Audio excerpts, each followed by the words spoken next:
Hi everyone, today I am going to talk to you about a cease and desist. I know you've heard of it. I know you are wondering what exactly it means. Otherwise, you wouldn't be watching this video.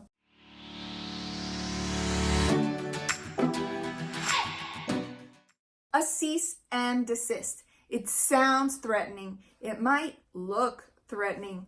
Who is it from?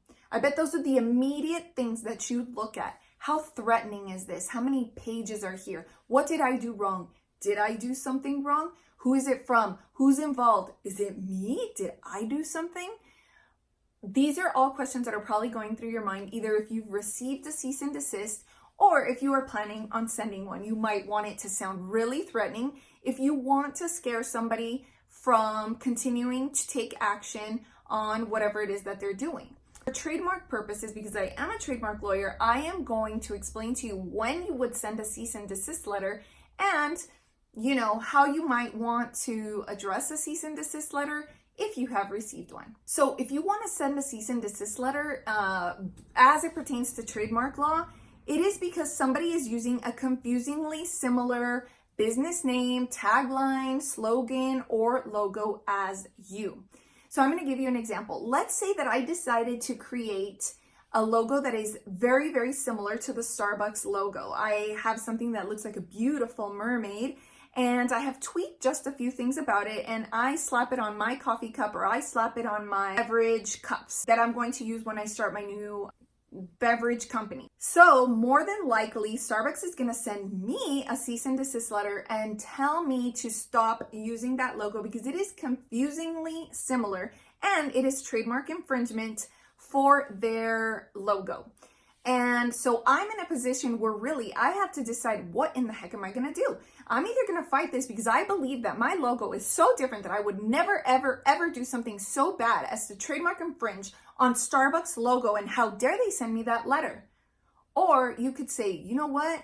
I know what I did was wrong because I took that logo and all I did was change a few things on it and I called it my own. And now it's confusingly similar to Starbucks, but that's exactly what I wanted because I wanted people to think that I was maybe an offshoot of Starbucks brands and I wanted to get more business as a marketing tactic. Now, I think you catch my drift, and I think you might know what to do in that situation. Willful infringement is a bad thing, and you're probably going to receive a cease and desist letter if you continue to do stuff like that. So if you rip off somebody's logo, if you rip off somebody's slogan, name, tagline, anything of the sort, then you're more than likely going to receive a cease and desist letter. So it should come as no surprise to you whether you receive a cease and desist letter that's 1 page long or that's many pages long and that comes from a lawyer's office. Now, if you're in the position where you want to send a cease and desist letter, then it is probably in your best interest to have a trademark lawyer, a law firm, send it on your behalf. It just carries that much more weight, and it's a little bit more threatening when it comes from somebody who can actually pursue legal action and knows how to pursue a legal action on your behalf. Whereas you might be wondering, what in the heck am I going to do if they don't take that stuff down? What if they ignore my cease and desist? Then you're going to have to go see a lawyer if you're truly interested in pursuing a lawsuit or stopping them from continuing that bad action. If you have received a cease and desist letter, you really need to evaluate whether you think you're in the wrong here and whether you've done something wrong, and maybe you started off by accident, not even knowing what the heck you were doing. And maybe you can seek the advice of a lawyer who can tell you, you know what, maybe it's a good idea that you stop doing what you're doing.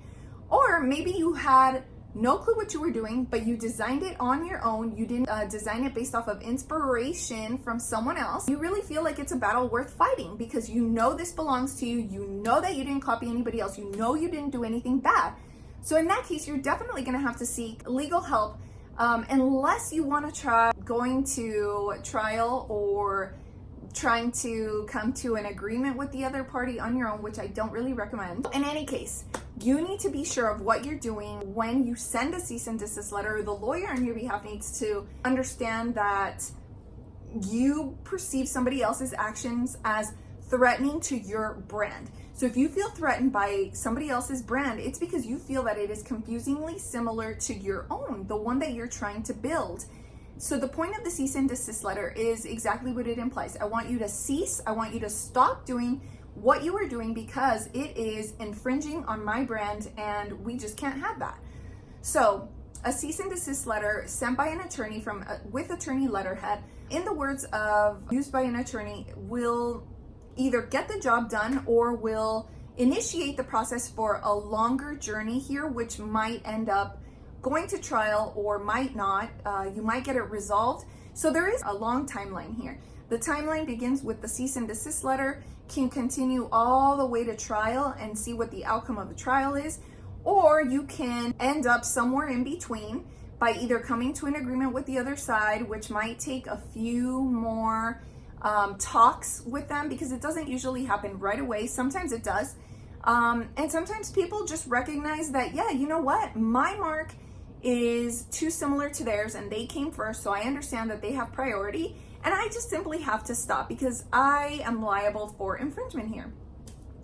So if you have any questions about what to do with a cease and desist letter, we encourage you and invite you to send us an email at the link below, and we'd be more than happy to answer questions for you. And if you're interested in getting a free cease and desist letter so you can know what it looks like and you can have it in your C drive in the event you need to use it, then just enter your name and email down below.